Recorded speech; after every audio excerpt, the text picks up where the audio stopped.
l'autre côté de l'échiquier politique, William Roger. C'est aussi votre première candidature au municipal à Tourcoing. Vous représentez les couleurs du Front de résistance populaire de gauche, et donc plutôt la gauche de la gauche. Jusqu'ici, on vous retrouvait plutôt à côté des communistes, mais vous avez choisi de monter une liste après que ces derniers aient décidé de repartir avec les socialistes. Sur ce sujet du développement de la ville, monsieur ? Oui, pour nous, pour le Front de résistance populaire de gauche, pour notre liste qui est constituée de pas mal de syndicalistes qui, au jour le jour, voient ces questions de l'emploi, de la malvie, du chômage, c'est important de poser la question des entreprises viennent sur Tourcoing, mais embauchent-elles des Tourquenois ? Ça, c'est aussi la vraie question. Parce que le taux de chômage, il est là, on l'a cité. Donc il faudrait prendre des mesures, y compris dans les appels d'offres vis-à-vis des entreprises, dans la contractualisation avec les entreprises. Exemple. Fixer un taux de quota d'embauche de Tourquenois, parce que ça, aujourd'hui, c'est le grand problème. Et le contrôler, si ça existe, le contrôler. Parce que en matière de zone franche, par exemple, aujourd'hui, vous savez que pour une entreprise s'installer dans une zone franche, elle doit prendre l'engagement d'embaucher ne serait-ce qu'un habitant de la zone, ce qui n'est déjà pas beaucoup. En réalité, les contrôles faits par l'URSSAF sont trop irréguliers.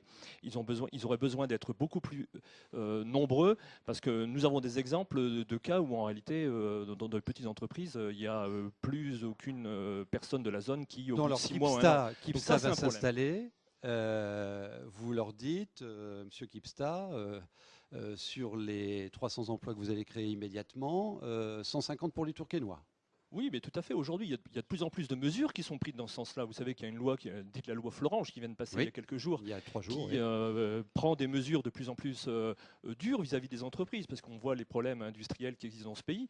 Bon, de notre point de vue, cette loi n'est pas assez dure. Ça concerne les fermetures d'usines. Voilà, on exige des pouvoirs publics de rembourser toutes les aides qu'ils reçoivent pendant 2 ans. Nous, on dit qu'il faut être vigilant beaucoup plus longtemps que 2 ans, parce que ça, c'est insuffisant. Ça, c'est important, l'emploi sur la ville, et c'est du donnant-donnant vis-à-vis des entrepreneurs. Merci. Contribution, on continue. Alors, le sujet de la vidéosurveillance, il y a de réelles oppositions entre vous. Je pose la question à messieurs Lechy, Quillard et combien de caméras pour vous dans votre programme sur le réseau de télésurveillance? On commence avec qui? Monsieur Roger ou comme vous voulez? Monsieur Roger? Nous, on attend de voir l'efficacité de cette vidéosurveillance, parce qu'il faudrait qu'on nous parle du coût de cette vidéosurveillance qui coûte énormément d'argent, ça coûte très cher, et pour un rapport efficacité qui est à démontrer. On demande un audit là-dessus pour qu'on puisse voir, parce que c'est l'efficacité, pour nous, c'est pas celle-là, ce ne sont pas les caméras.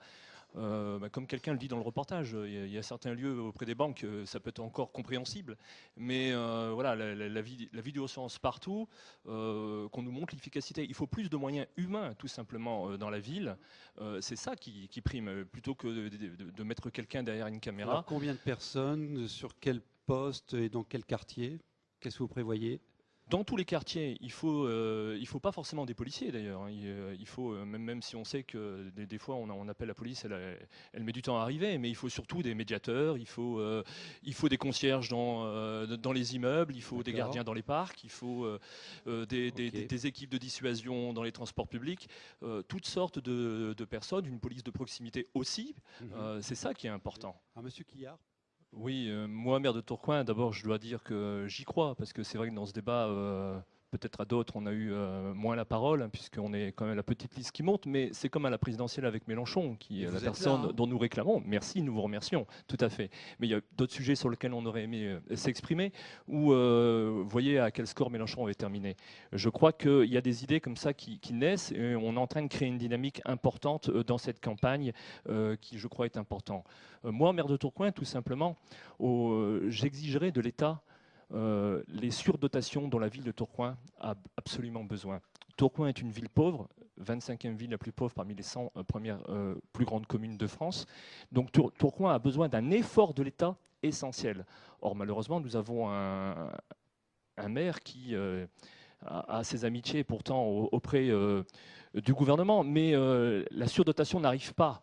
Or, comment faire avec des moyens limités? On a besoin, pour avoir une politique sociale, pour aider la population tourquenoise, c'est ça dont nous avons besoin qui est essentiel. Merci.